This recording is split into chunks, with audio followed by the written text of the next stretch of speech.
Hello, fellow divine feminines, divine masculines, twin flames, and those of you that follow me who don't have any clue what that is. I was going to make a more formal update with this information, but I don't journal as it is all of the stuff that I should be so that I could properly, actually show you guys, what it means to be actively on this twin flame journey, progressing on this twin flame journey, and just show you, because I am a divine feminine twin flame, still in separation. Everybody always asks that right away, and as soon as people even ask me that, it is very much an indicator to me about where they are on their own ascension, or whatever you guys want to label our evolution. But yes, I am still in separation, but I have committed myself to this journey wholeheartedly. And I intend to make more videos about what this journey has brought in and out of my life, as I feel it's crucial information for people that are going to be coming into this after us and coming into union behind us, etc. So I just wanted to share a few things, and I've shared information about this before, but I want to give you guys a real life example and just one little small look into the life of a divinely led twin flame.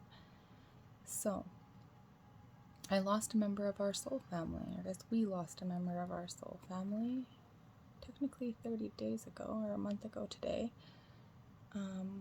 And his funeral service was this past weekend. I'd gone through a lot already that weekend, and then as it was 3 hours away, I had a friend who was going to be picking me up on his way. And so I needed to still get a dress last minute and stuff, and so I had messaged and I said, okay, well, I'm going to take a taxi from where I live to West Edmonton Mall, which is about $70, and get my stuff, and I'll meet you there. That was the plan. I got to West Edmonton Mall. I got all my stuff while trying to find everything I needed. And of course, I'm always energetically protected, but it just doesn't matter when you're as tuned in as I am, and I've always been sensitive to energies, even before all I do is now work on being able to, perceive the various bands of frequencies, etc. Anyways, I was on the verge of, I guess, a meltdown. It's been so long. Little disclaimer, prior to my awakening hitting, due to my severely narcissistic and abusive karmic ex-boyfriend and father of my children, I was having almost daily panic attacks. As I started to awaken and my vibe started to raise and my healing gifts came in, I thought I was having heart attacks quite regularly, and would go into the hospital quite regularly because weird physical stuff was happening to my body, and I would literally, as soon as he would come around, and pretty much attack me. If it wasn't physical, which it was a lot, just because he never hit me, he thinks that he never beat me. Silly thing to think, but I was always scared. Always. I literally couldn't even be at peace in my own home, because that's where he would wait and never ever leave. It was really very, very awful and toxic, which was part of my path. So I'm not complaining, not mad about it, anything anymore. I see it all for what it was. However, I used to have daily, harsh, regular panic attacks, which I didn't even know what they were at first. And once it did push me into cresting a heart attack, they actually thought for sure I was going to have a heart attack on my way to the hospital. I thankfully did not. I also feel that at that time, though, that was very much one of my initial heart chakra awakenings as well, so that kind of contributed to it. However, back to the point here. I was having a meltdown, just about.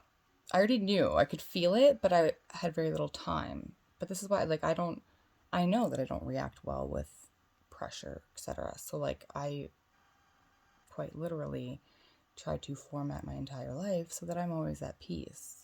Because I know we create everything for ourselves. So I therefore try to create everything so that I don't stress. I'm not going to. It's not worth it. Well, getting stuff for somebody I love's funeral, and having this time crunch, I was just pushing through. But I was in West Edmonton Mall, and if you're not familiar with that, it's one of the largest malls in the world.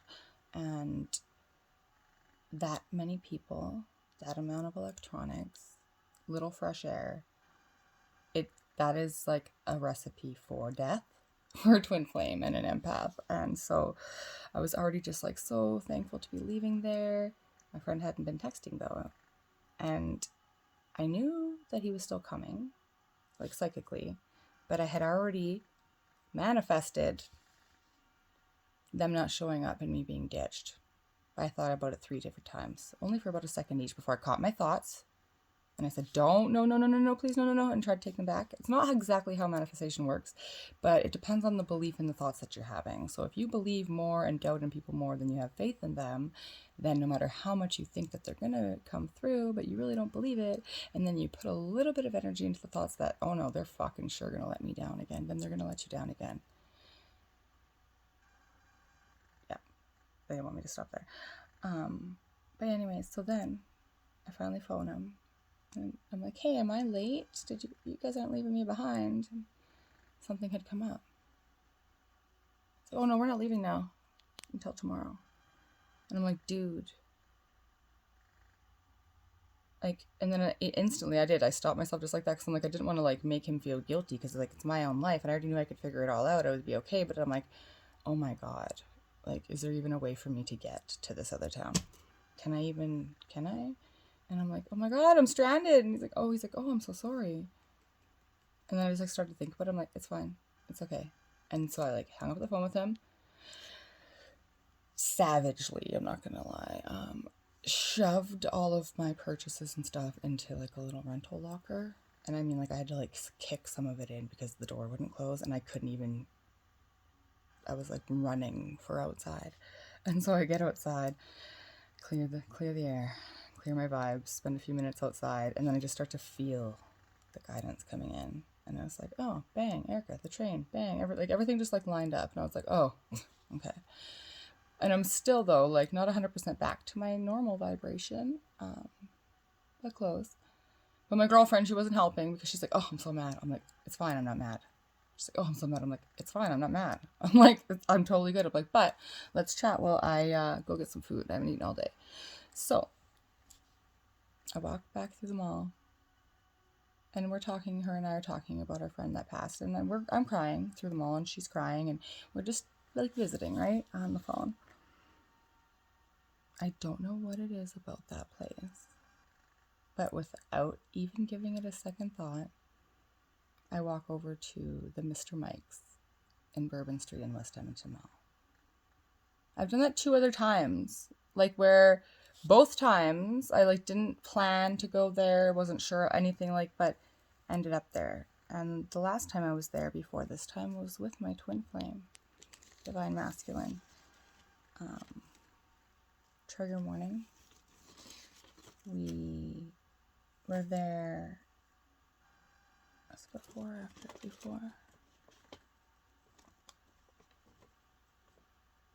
Maybe, I don't even know. But on the day that we attempted a medication abortion together, we went there for dinner. And so I walk in, I'm talking to her. They got sat at the bar because it was full for dinner. So I'm talking to my friend. I order myself a drink. I order myself some food, knowing that like I was gonna only eat a teeny bit of it, but I wanted to eat. And so we're talking. Finally, my food comes. So I say, okay, Olivia, I'm gonna let you go. I'm gonna eat my food. And I hang up and I was on my earbuds. And I had obviously noticed that somebody sat beside me, but I hadn't looked at this person.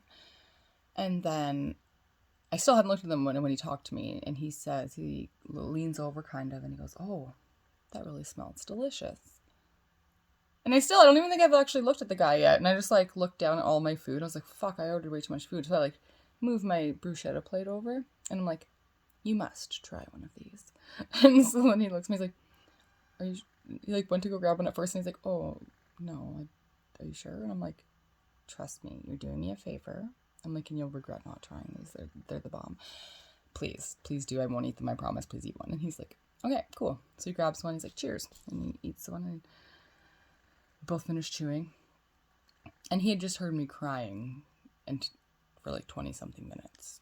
Right in his face.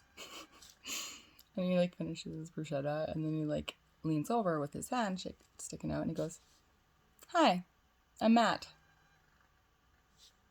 Matt's my twin flame's name. And in the very, like, still, like, lower, because I'm still crying and grieving, whatever, like, just low for my normal now, I guess, lower state of vibration, I look at him, and I was like, is it fucking seriously? I was like, please, kindly get the fuck away from me. I said it, like, joking, but, like, I don't know, I have a flair for the dramatic sometimes, and so then I just went back to my own food and pretended like I was going to ignore him until he went away. And then, so he says, like, half under his breath, he's like, oh, okay, I'm sorry, I'll just sit over here and shut the fuck up and then eat my steak. And I'm like, hey, I'm just kidding. I was like, sorry, I'm like, the love of my life's name is Matt, and we're not together right now, so sometimes I get just, like, a little tiny bit bitter about that. And he goes, well, and I didn't quite hear 100% what he said, but this is what he said. And he said, well, it is one of the most common names of the 80s and 90s. That and Michael. When hearing that, I almost had a heart attack. And I said, excuse me, what did you just say? And I probably said it with a really bitch look on my face. And he's like, that and Michael. And I'm like, oh, I thought you said your name was Matthew Michael. And he's looking at me, and I'm like, my guy, my twin, his name is Matthew Michael. Funny little interesting story. In the 5 almost years now, 4.5 years that I've been connected with my twin flame, I've dated, I don't know, like 6 or 7 people total, I guess. 6. I actually don't keep track of any of that shit. The only reason I know it's that many is because I'm now at 4 Matthews and 2 Michaels, so I'm at 7 people. Yeah. Anyways.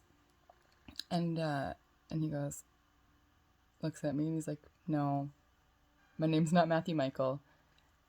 It's Matthew Aaron. And then when he said that, I swear he said Matthew Eric, and Eric is my dad's name, and I'm just like, because, like, I was not in, like, high vibrations, but that's why the universe sent me this friend. So, anyways, then he goes to Matthew Aaron, I was like, oh, and I'm just chuckling, and he goes, well, that's kind of, that's super weird, and I'm like, not for me, but I'm like, I could see why you would think that. And then he goes, so, sorry, but, like, I overheard, you went to a funeral, blah, blah, blah. Like, what do you do, is what he asked me. And I was like, well, what I do, I said, apparently, because I just, Matthew over here is throwing Matthew Michael at me, like those 2 names out at me within the first fucking 30 seconds of talking to this guy. I say, well, what I do is be divinely led around by angels in the sky. I was like, but it is my passion. I said, so they just lead me around to places. I said, and I don't want to say life coach. I said, because that sounds egotistic and that's not what I do. I said, but I essentially just get led places that I need to be, and I love people in a way that most people don't experience, especially from a stranger. And he's like looking at me and he's like intrigued, I can tell, but he's like, is she batshit? And I was like, yeah, I'm just a little bit woohoo. And he's like, no, he's like, it's kind of cool. And I'm like, most of the time it's really great. I said, I could tell you some stories. And then I told him a couple. And he's like, wow. And then he goes, so what are you doing, like, here, like, right now at this bar at Mr. Mike's? And so I said, well, I'm stranded. So a friend left me here. I said, so now I'm taking the train, which doesn't leave until midnight. And it was, I believe, 5:30 p.m. And he goes, oh, shit. And I was like, yeah. And I was like, how about yourself, Matthew, not Michael? What you doing here? Because it was a Friday night. Yeah, I must have went to mall. And he's sitting there eating steak dinner by himself at the bar. And he goes, well, actually, I'm going to a 70-year-old's birthday party from here. And so, he's like, I don't know what kind of food there's going to be there. And I just wanted to make sure I ate decently before I went. And I'm like, well, that's fun. I'm like, 70-year-old's birthday party is probably one of like the most like idealistic birthday party I could assume that I would want to go to, just because like, yes, lots of people can be ornery, but you know why? Just because they're sick of everybody's stupid shit. So they've got a lot of wisdom to embark, even if some of them have lived their whole lives and really not gotten the whole game of life. They've seen a lot of stuff, so it's interesting to hear some stuff that they say. And I'm like, well, that actually sounds like a really good time. And he's like, yeah, no, I'm like pretty excited for it. Yeah. And then we left out at that, chatted a little bit more, and then I mentioned to him how my friend that passed, who was part of my soul family, mine and my twins, obviously, and a lot of our other soulmates that we've been connected with, and as he was an ex to me as well, over 10 years ago, Dear God by Avenged Sevenfold was a song he used to make me sing to him, which I can't hit all of the notes in that song, even though I do enjoy singing and I'm alright at singing most of the time.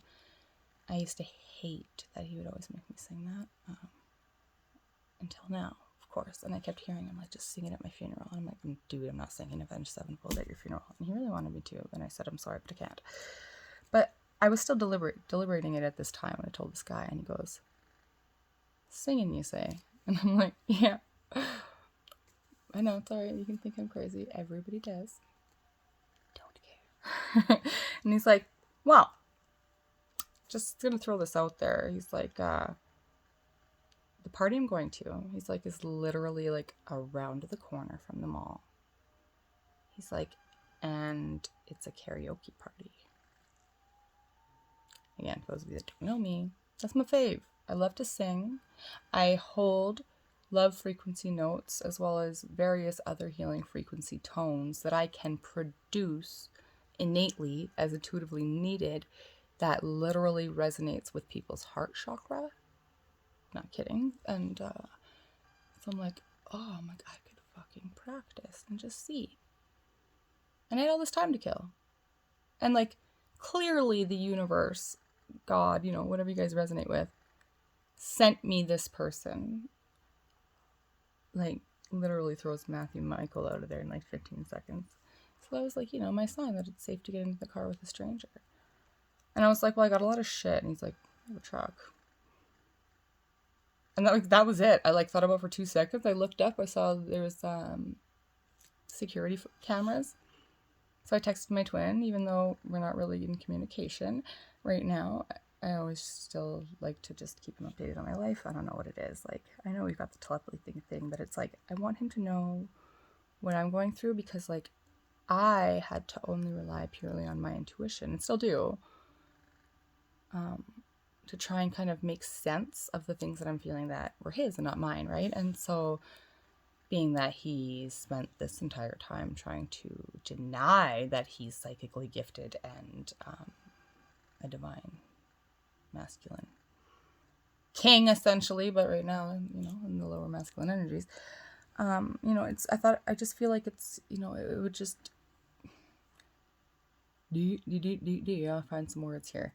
I feel like it would, and see, this is why I'm being stopped. So my higher self is stopping me, because we're not supposed to do their journey for them. So they don't want me telling any of the divine feminines that you can make this journey easier for them. I'm pretty sure I prolonged our separation only because of my own ego and the fact that, because like, yes, our love has to awaken them like their love awakens us as the feminine polarity, and then we need to, for the most part, lead the way, be that shining light, that beacon of hope and love, unconditional love for them to have enough, trust or faith or whatever to follow their divinity.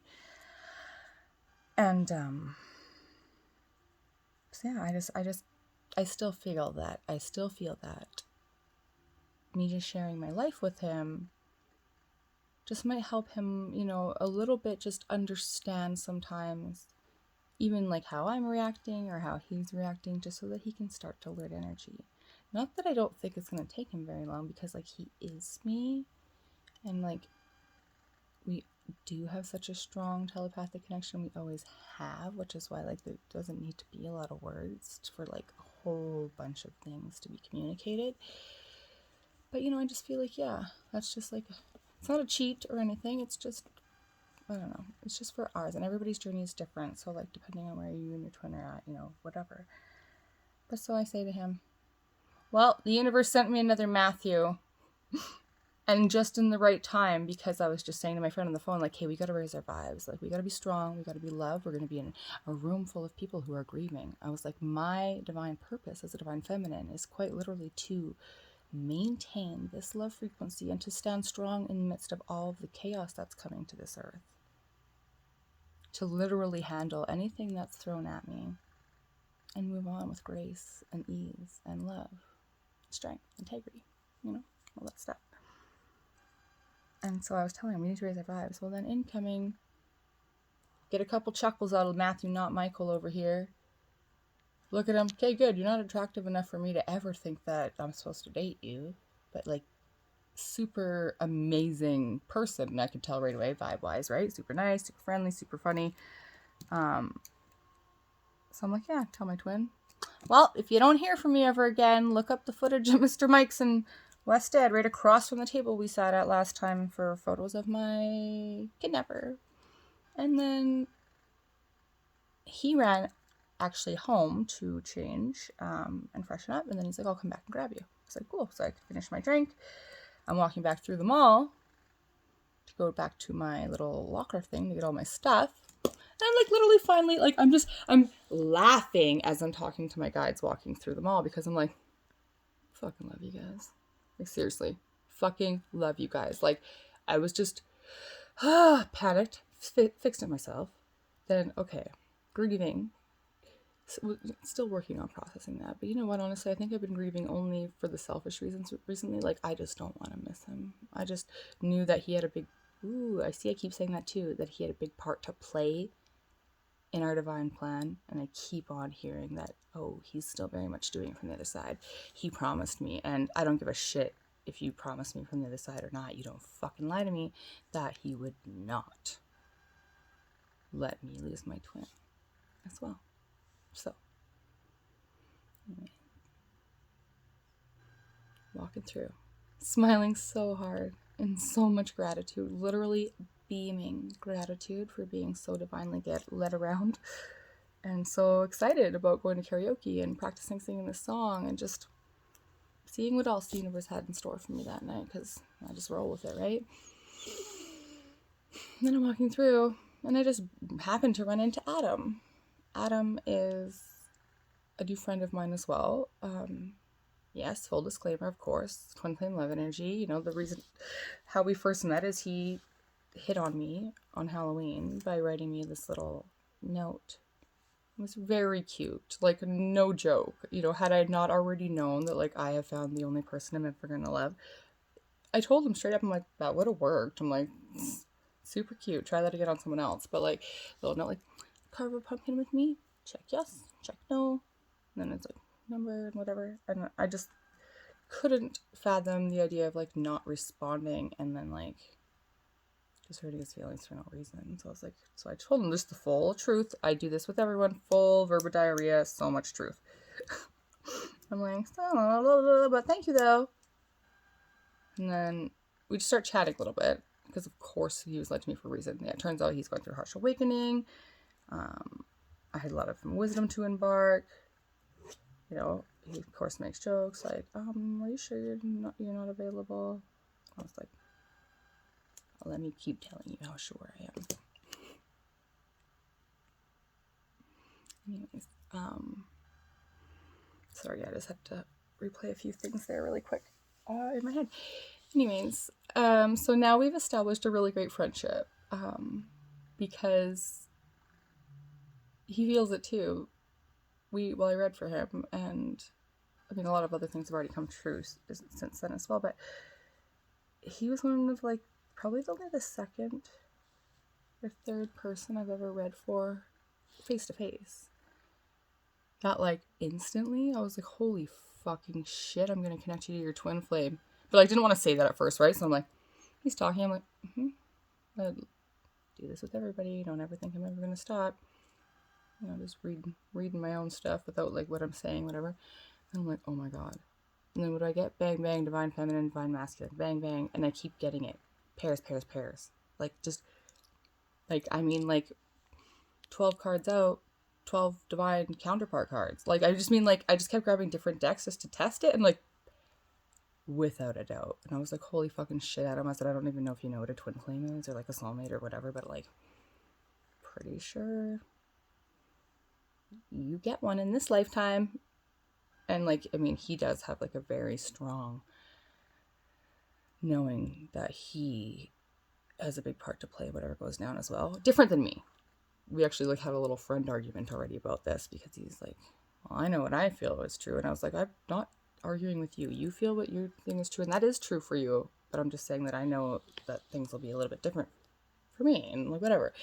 But yeah, so definitely very much, I don't want to even say soul fam, because I don't feel the energetic resonance. No, he's not my soul family. No, he's not. But he's just part of my destiny, my path right now. Like, very much, like, destined friend. You know, all that soul expansion, growth, etc. Anyway, yeah, then I'm literally just like, bing, bing, bing, walking through the mall. Bang! Smack dab right into Adam. I'm like, what's up? And then he had told me a story last time I talked to him about, like, wearing these silly dinosaur suits and coming to my work. He's like, I went into your work today wearing the dinosaur suits. I'm like, oh, I'm so sorry, I've got stuff to do. And then I was like, but I was going to buy a dinosaur suit and maybe come with you guys. So I might do that in the future for funsies. But yeah, it was just, like, super random. And he's like, and I told him what happened. And I was like, yeah. And then I got stranded. He's like, oh, well, I'm doing skip the dishes right now. You want to cruise around? I can take you to the train. I'm like, that would be lovely. I'm like, thanks, universe, because, like, they just keep sending me more things. I'm like, but I'm going to karaoke with a complete stranger. I was like, so make sure I don't die. Check on me in a while. And he's like, oh, that sounds like a good time, Erica. Have fun. I'm like, no, I totally will. And so then Matthew comes pick me up. I get in the truck. So super thankful that I could smoke in there after my drink at Mr. Mike's. And then I'm like, okay, so I'm like, I know you told me. And he actually said, because he's like, okay, this place is only a stone's throw away. And then he's like, stopped himself. He's like, no, I don't want to lie to you. It's probably 3 stones throws away. And he told me the name, but that didn't matter, so I didn't hear it at the time. And then, so when we get it, I'm like, okay, so where are we going? And then he tells me. It's a little hole-in-the-wall place called Lee Gardens. And I'm like, because the only person I've actually tried to a little bit date, like, actually, is a guy named Michael, of course, that lives here in Spruce, because it was just too many signs that I was like, all right, fine. I'm like, I'll go against my better judgment, thinking that I'm keeping myself stuck at a spiritual ego, and I'll take a chance that maybe, since Matt's taking his goddamn sweet time getting his fucking shit together over there, I'll let my soulmate make me happy for a while, because they've sent me other ones to try, but I'm just like, you guys think that's an attempt at getting me to love somebody? You guys are crazy. But yeah, this guy, and trust me, I don't love him. And I learned that lesson really quick. Why? Because I made it my priority to only learn the lesson really quick. I'm like, I don't want to fuck around. Why is this guy here? Bring me the lessons. What's up? Fine, I'll trust in you. Fine, I'll try and whatever. And so on our only date that we actually went on, we went out for steak at Chopped, and then he hadn't planned anything for after, which I was kind of like, not that I, like, am super high maintenance, but I'm like, if you guys are going to send me someone right now, like, please let the guy fucking plan one date. Can't even do that. I'm sorry. Like, and I'm not saying that anybody should be, but, like, that's what I was kind of, yeah, I was definitely expecting. And I guess it's part of that whole, like, I know what I want and what I'll put up with and whatever. But I'm like, so I'm like, oh, so what are we doing? And he's like, oh, I just thought I'd see like what you want to do. And it's like now like 9:30 p.m. on a Wednesday or whatever the day of the week was. And I'm like, guess I'm going home. And he's like, well, didn't you say you really liked karaoke? This guy did pay attention. That was like one of the only reasons why I was like, okay, I'll date this guy. I'm like, he doesn't fucking miss a beat. That could be interesting. He's got to be smart. And I was like, I do love karaoke and I don't know Edmonton. And he's like, well, I do. I think there's this like little place over here. So the place he had told me was called Lee Gardens, and he tried to take me there and couldn't like find it, or like it wasn't, I don't know. But yeah, he couldn't, we ended up at the wrong place, but I know why now. Because when I tried to call my cab there from the other day, I figured out that there's two places with a similar name, one on the south side, one not, and there, yeah, but anyways, so I'm like, oh, Lee Gardens. I was supposed to go there one time and I couldn't find it. So then me and this Matt roll up to the Lee Gardens karaoke, go in, and I'm like, so many synchronicities. I'm so happy to be exactly where I'm supposed to be. And then I walk in, and then I'm like, oh God, like, because right away, and like, this Matt knows like everybody in there, like everyone. So it's this regular spot, right? And I'm like, oh no, oh my God, they think I'm his girlfriend. So then I'm like making sure people are like, oh, where'd you find this one? I'm like, crying at the bar at Mr. Mike's. Just can't help it, but whatever. Everyone's getting a good laugh at me. But then I sing my first song, and it wasn't even like I sang Dreams by Fleetwood Mac. So it's not like a, super lovey whatever song. But the first guy comes up to me and he goes, thank you for that. He goes, that, your voice. He's like brought up so many old memories for me. It's like mostly good. But like, and he's like lost like that. He's like, wow. So I kind of look over at Matt like, remember what I told you? And because I had told him that not only am I led around, but the universe leads people to me. Lots of people don't even know why at all.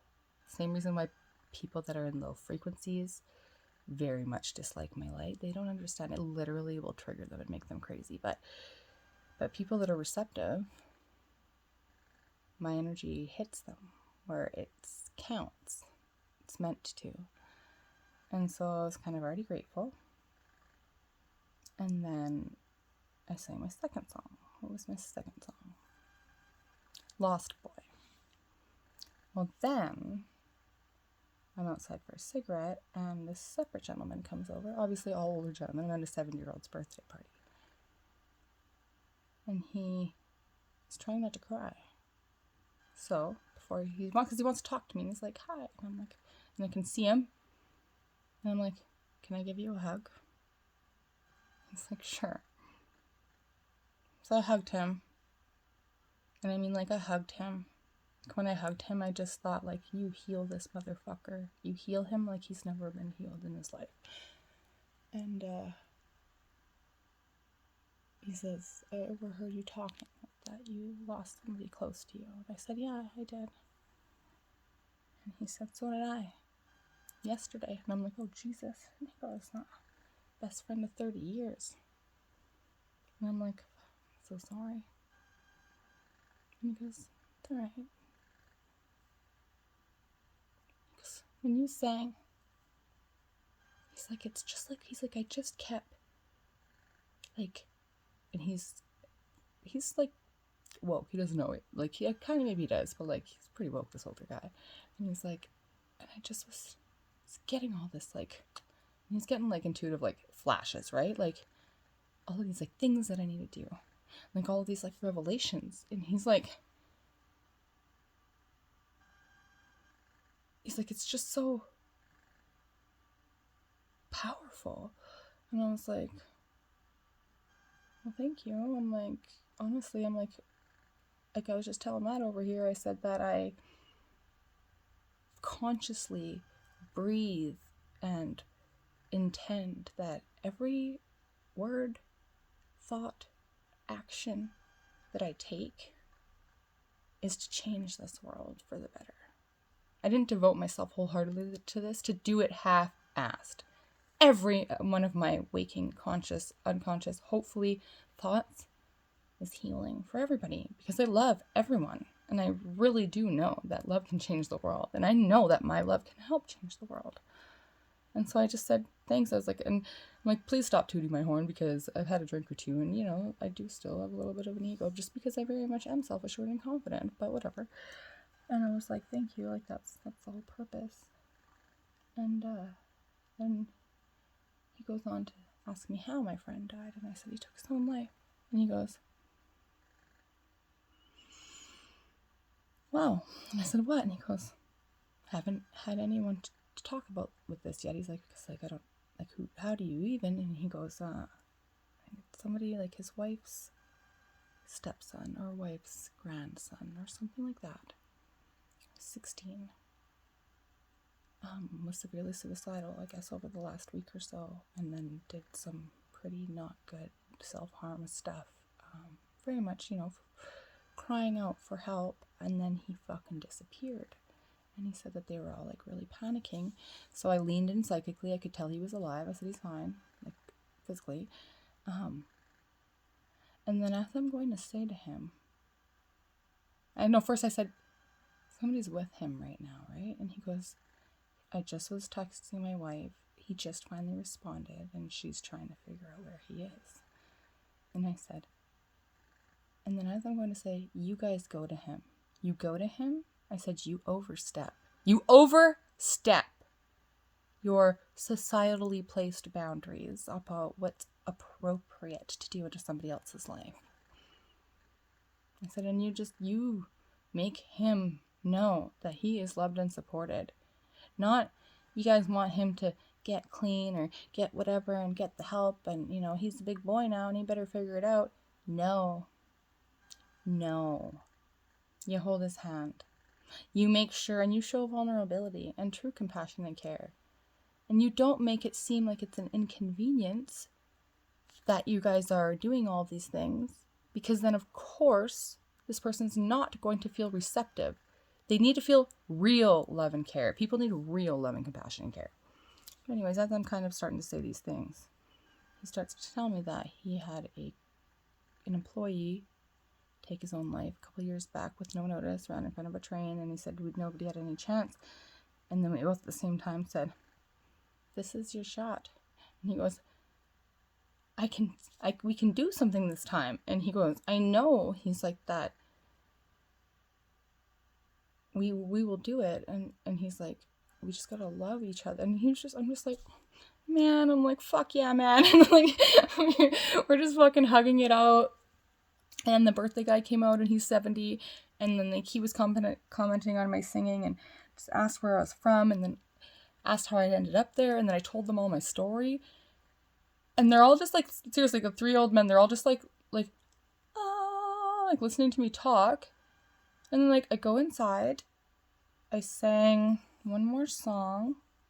What did I sing? I guess it doesn't matter because I can't remember. But yeah, I made friends with everybody there, all the regulars, etc. Like just shit tons of people. And then it was somebody else came to talk to me. I don't remember. Oh no. Wayne. The last guy, Wayne. And he just lost his wife not too long ago. Whatever the fucking last song is, I can't think of it right now that I sang. Hit Wayne. And then he came over to talk to me. And then I got up and I gave him a hug. Seriously, and I'd only been there for maybe 2 hours. Matthew looks at me. He's like, okay, but like, who the fuck are you actually? I said, I'm all of the things. I'm the universe, hun. And then he's like, that's probably like the most accurate thing I could come up with. He's like, okay. And I was like, I told you I'm a little bit strange. He goes, yeah, but like, you kind of told me that like this stuff would happen. And he's like, and quite literally, like, do you have a huge magnet inside your chest? And I was like, it's funny that you use those words, because yeah, I know my heart, it's a little bit of a little powerful little thing in there. And but yeah, so then I'm just like chuckling and so much gratitude, you know. Not that my day was bad, but it just like, you know, it took a really bad turn. And I have been really low vibing just because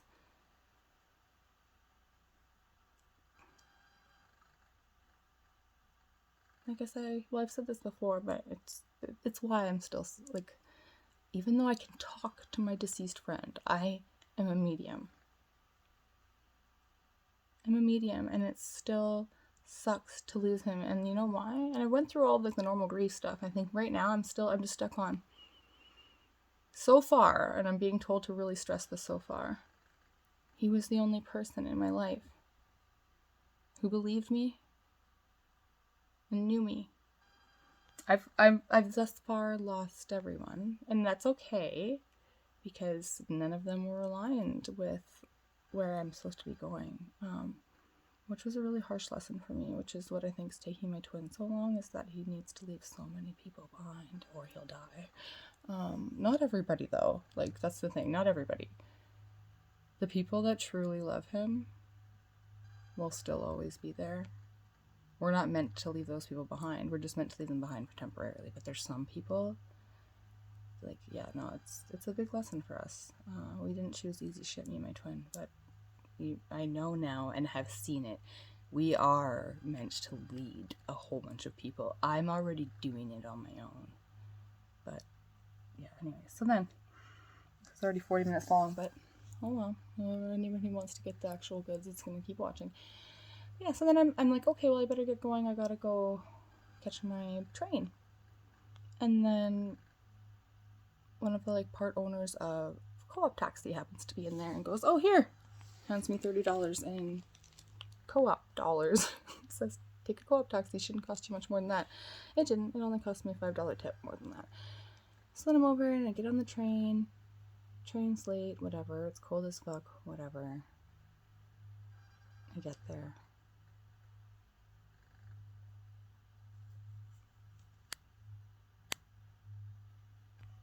So yeah, I get to Hinton, get to my friend's funeral.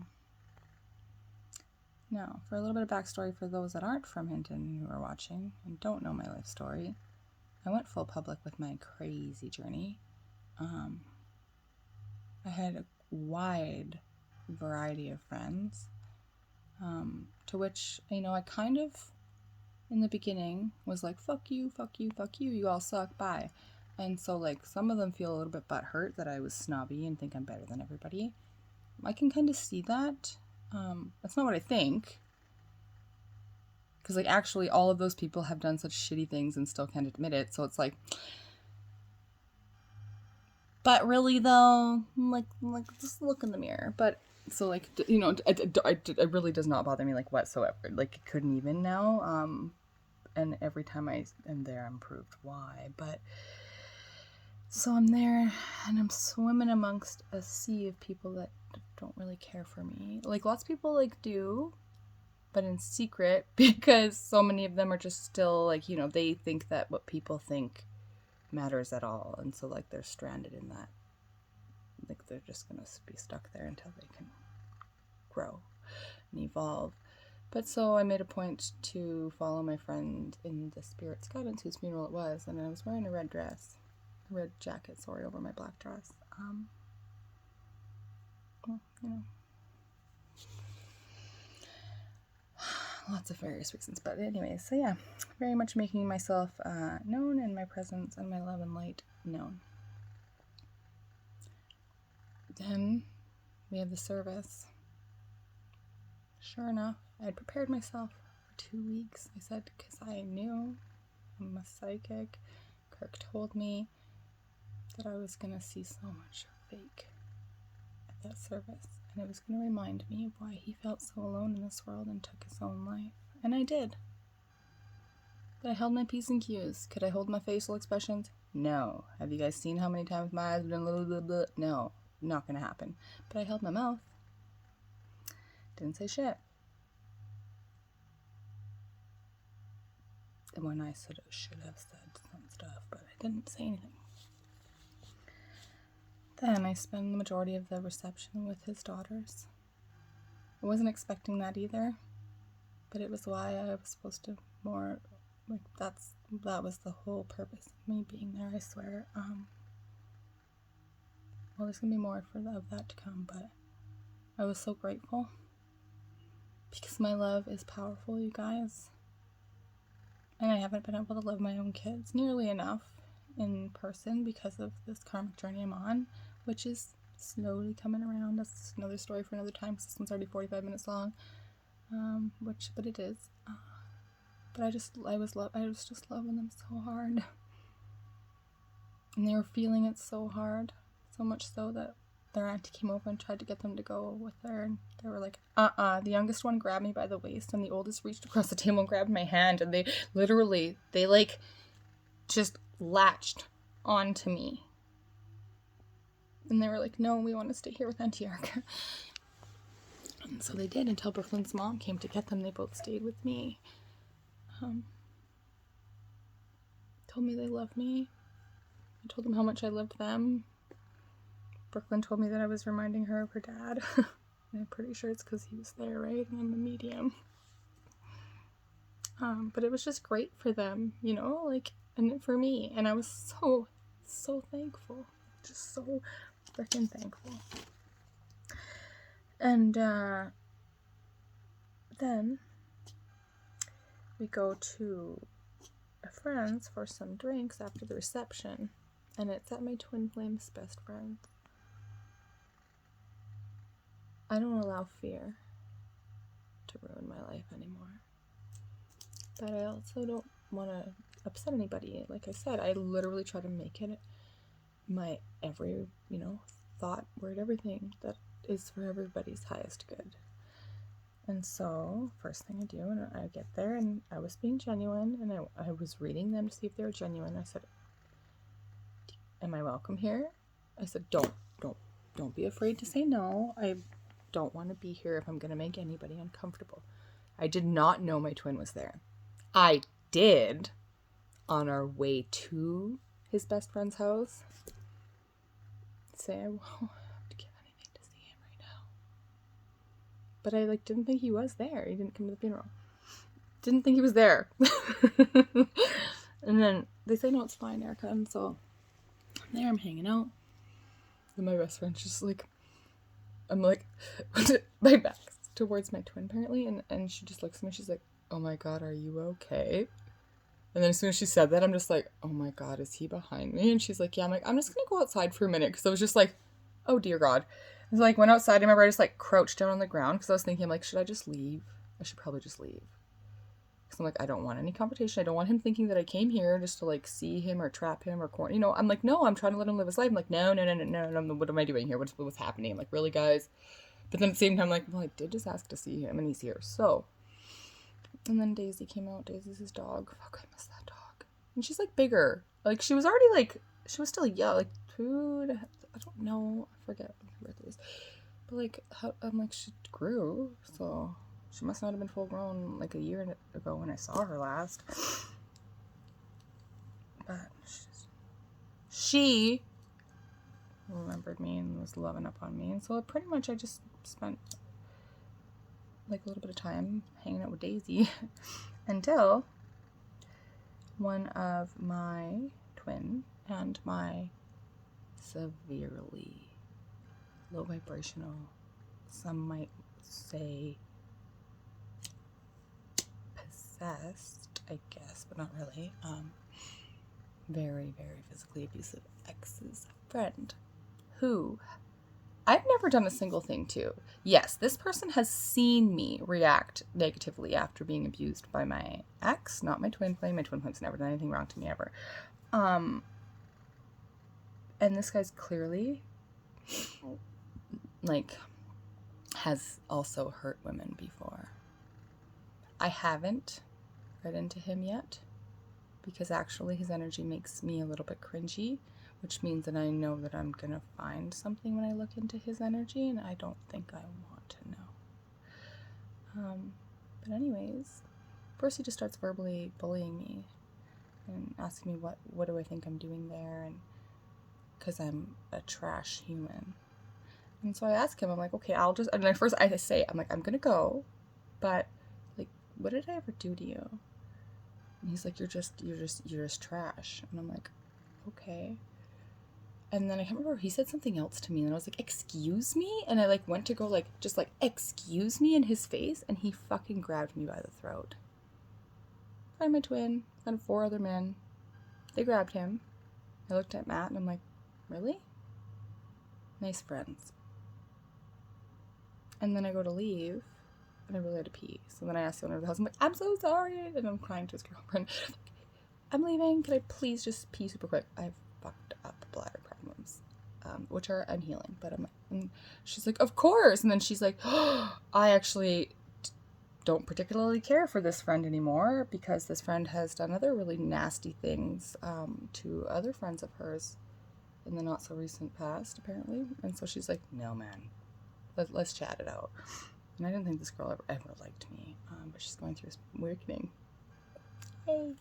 But yeah, so then we had a really great chat, me and her.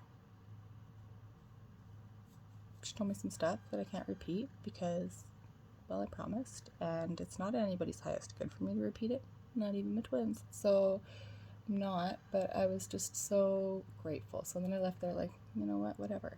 Not understanding why I had just been physically attacked by this person, like, but just whatever. Go meet up with my friends again. We end up at the bar, the only bar there is in town, because I wanted to see Kirk's dad. I knew he'd be there and I wanted to dance. We do that. Actually, he didn't even know that that's what I wanted, but then not so long after I'm there, and he goes, let's go, my girl, we're going 2-stepping. And I was like, actually, I'm kind of intoxicated and I can't dance. And he's like, I already had his one arm around me, and he like looks down at me and he's like, are you smiling? I'm like, yeah. He's like, then you can dance. Let's go. And I'm just like, okay. And then so we're spinning around. We're having the best time ever. I don't know, I guess, who is she to him? Like a ex-stepdaughter? Like, not blood daughter, but like ex somehow, maybe like half daughter, ex-stepdaughter, I don't know, something like that. Who we've never really gotten along, comes up, and she's like 100 pounds heavier than me. And literally like throws me away from my friend's dad and just like tries to like grab at him to dance, and he's like, what the hell, to her. And then he's like, no, and like grabs me again. We start dancing. Well, then this other bitch who I literally don't know, and I'm sorry, I don't like to even call people down at all, but like, I'm actually fearful for the next time I see her, because like the 3D me really wanted to slap her where she stood. But yeah, she comes at me too. So then I push away from me. I'm like, oh no. I'm not letting you guys just like gang beat me up. And for what? And then they go, can you just please leave this family alone? And it was because I was just spent all my time with his daughters, and then I was spending all of the rest of this time apparently with his dad. And they didn't like that. A whole band of women who cheat on their husbands, let me tell you, because the one, oh girl, you got it, it's karma's coming. I'm not even telling, but like I saw some shit when you looked at me. I would worry if I was you. But whatever, everyone brings all that stuff on themselves, right? But yeah, these whole group of people literally were attacking me and wanting to beat me up all together because of my love. Like, I'm not saying that because you guys hear me talking, they're like, oh, I did not do anything to bring it on. Didn't say anything, hadn't done anything, literally kept to myself, just loved those girls, loved up on Kirk's dad, and then was being attacked for the second time in like an hour. Anyway, so I leave. Nobody was hurt, not even me. I did get brought down to the ground by the one, but I thankfully managed to just hold her, and she's heavy too. And I never actually been able to do that before. I used to have to fight back, but I just wasn't able to hold her so that she wasn't able to hit or hurt me, and I didn't really hit or hurt her either. I broke a nail though. So that, to me, that was like all of a win. I'm like, oh my god, I held my integrity that whole time, all night, but yet I was like attacked. So then I was working it out yesterday in meditation, and I made some notes, which is why I keep looking at this little book, because this is what I wanted to share with you guys the last little bit before I will go. There's a reason that your twin gets held apart from you when they are still in such a toxic environment. So like, I've already learned that, and I knew it, and every time I read like, okay, why are we still in separation? I always get protection. And I'm like, protection from what? I'm like, it took me like so, like it seemed instant, but like it's like as soon as I got like to a certain level of awareness, I knew what was going on. That was it. And like that's just like my twin. I don't know. I think he thinks it's like going to be like this big feat that he's got to like overcome all of these things before like I don't know what. Like he doesn't realize it's quite literally like one choice, and then like our energy, like our love heals so powerfully. But this is what I want to tell you guys. If you or your twin are in low vibrations, there's a reason you guys will keep being held apart, and it should be that way. Which is why everybody, even if they don't even understand it to the full extent, will tell you, focus on you, focus on you. That's true. Focus on you, focus on raising your vibration and your consciousness. Not just focusing on you like, go do you, date somebody else, and try to use 3D stuff to move on with it. No. Focus on your soul's growth, expansion, overcoming karma, learning universal law. Wake up. And if your twin's not doing that, don't try to force you guys back together, because the higher you are vibrational and the lower they stay, the more dangerous it is to you until they raise their frequencies. So, and here is like the short, this way I can try to sum this up and explain to you guys exactly why that is. My twin and I, we've never been in the same room like that before, like after, like since the journey. Like, yeah, before we were ever together, when we didn't know what each other was, yeah, that's different. Our heart chakras weren't open. Our whole chakra systems weren't already energetically aligned, because ours are. But yeah, we've never been, like, every time we're together, we're making love, you know, even if we weren't saying that's what it was. We've always just made fucking intensely passionate, my fucking toes tingle and my ears and everything else love, you know. And so our heart chakras are always so open. So like, even if he comes at me in such a low frequency, as soon as he just like even looks into my eyes and kisses me, I could feel like so much transmutation. Like our third energy is just like, whoosh, like that love is fucking intensely strong. Like it's already was like, it's what's helped me. Like I have so many medical problems. Don't want to even say that, but like it's like a miracle. Anyways, but without it, we just slowly kind of deteriorate a little bit, which is why like they will like run us into each other, get us into the same rooms and stuff when we can't quite be together yet, because otherwise it's not really great for me. Well, not for him either, but he just doesn't understand yet. He will soon. But yeah, I couldn't even believe it. So I was physically attacked because like I'm in such a high energy, right? But like when it's spun negatively and I was vibing low, that third energy we create is volatile.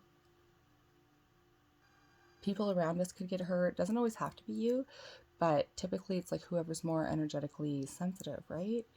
And tends to be the awakened feminine twin. But I just couldn't even believe like so many things. And that was all in under 24 hours. I'm trying to see if I missed anything on these notes, because I'm gonna wrap this little update up for you guys. But yeah, just a quick thing about the magnetism. So I told my twin in the beginning of my awakening, as well as a bunch of whole other people on my page, that as these leaders, and I don't want to say that as an egotistic way, but it's just the best way I can describe it, that our soul family would slowly be, magnetized to me for healing, etc., etc.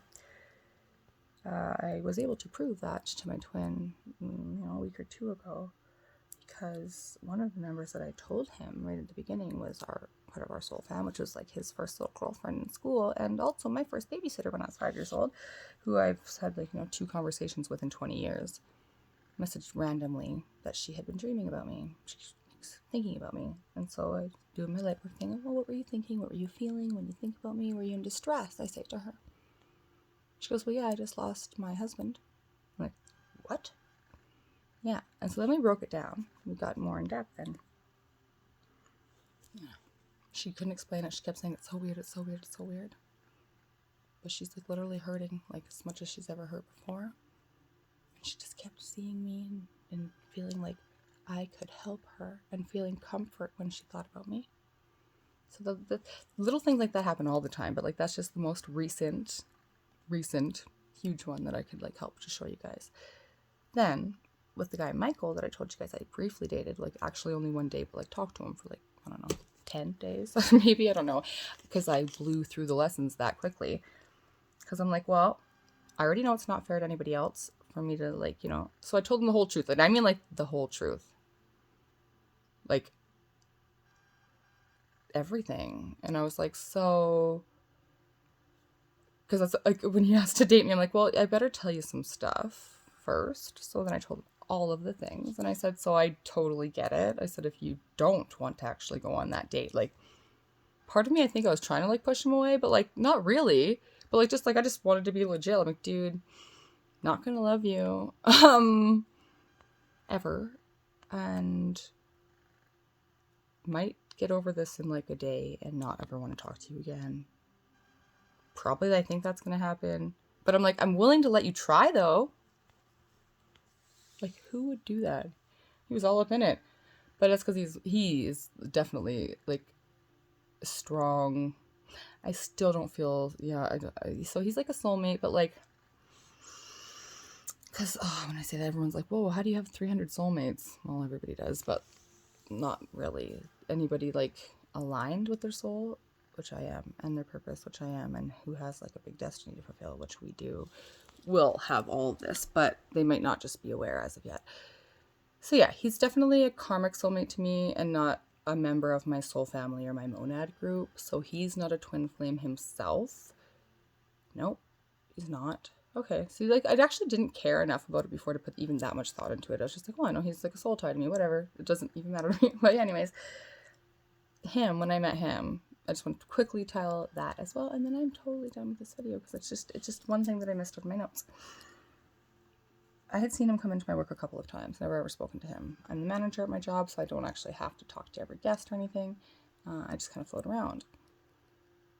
I had seen him though, just like when I had met the only other stranger soulmates that the universe had sent me about a year ago when I was in Jasper. I told my roommate at that time too, I seen this guy and I'm just like, if that guy talks to me, I'm in trouble. And even she back then, she laughed and she's like, what do you mean? Because like, I'd never spoken to him before.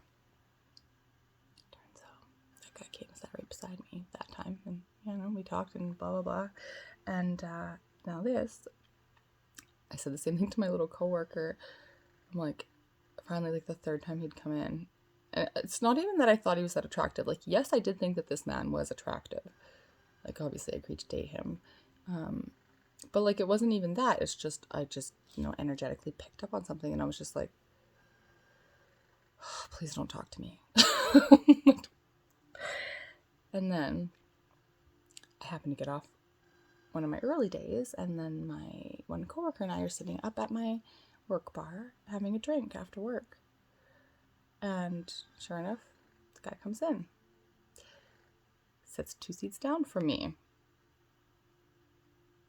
Me and my friend are talking, and he inserts himself like a teeny bit, I think, in the conversation, like, but like not like aggressively, so like at all, just like says something, and then. Oh, and then my coworker actually, she said it for shots. I'm like, yeah, let's do shots. I don't do shots, especially not now, like since I've been awakening. Like I know, like I still will. I drink a little bit now. Like I can have a nice glass of wine, which I do love because I have no tolerance for liquor, and so it's still really fun. But like, I really got to be very careful with my vibrations. So I actually don't recommend anybody who's awakening to drink until you get like a lot of control.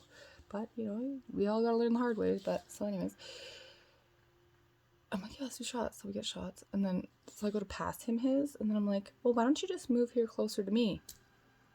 And then as I hear myself say that, my higher self and me were kind of like having a moment there. And I'm just like, bitch, what did you just say to him? Because I'm like, no, I don't like, hey, come on here. No, that's not who I am. But I was like, whoa, I totally invited him to sit right beside me. And then I'm like, but I don't want him to sit beside me. And then like, what's happening here? We do the shot.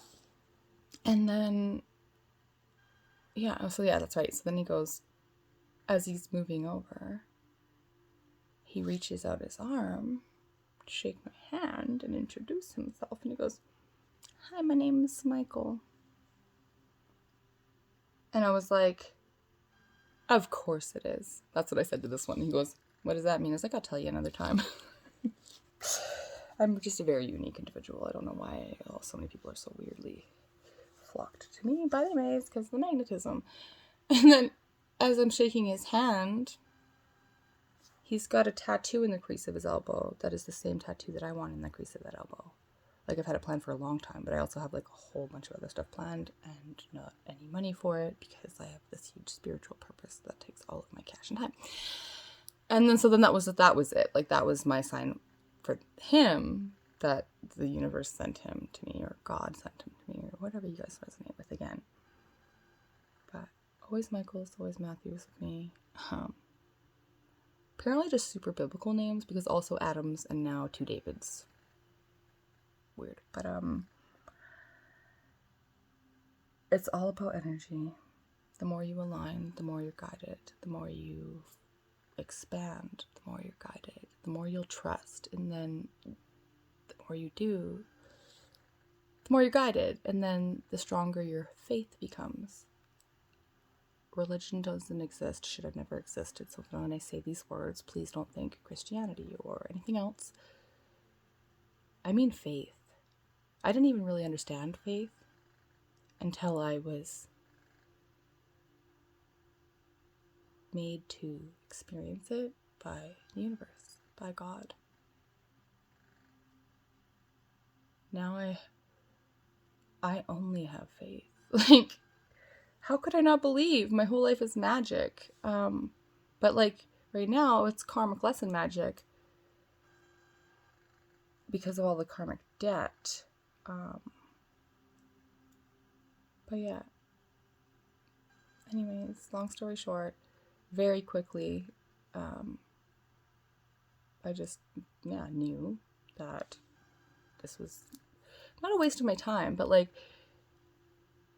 I actually changed Mike's life in the 7 to 10 days that we talked to each other. Can't say even dated. Like, I say I dated him, but we went on one date. Because like, he had a very negative taste in his mouth about love and about women, due to his ex and the fact that he raised his daughter all on his own.